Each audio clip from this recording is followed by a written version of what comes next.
কখনো যদি আনমন চেয়ে আকাশের পানে আমাকে খোঁজো, কখনো যদি হঠাৎ এসে জড়িয়ে ধরে বলো ভালোবাসি,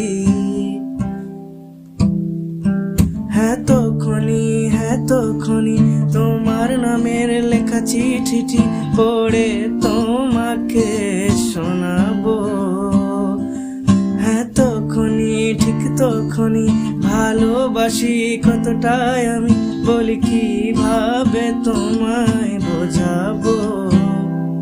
তুমি বুঝনি আমি বলিনি, তুমি স্বপ্নতে কেন আসনি, আমার অভিমান তোমাকে নিয়ে সব গেছি।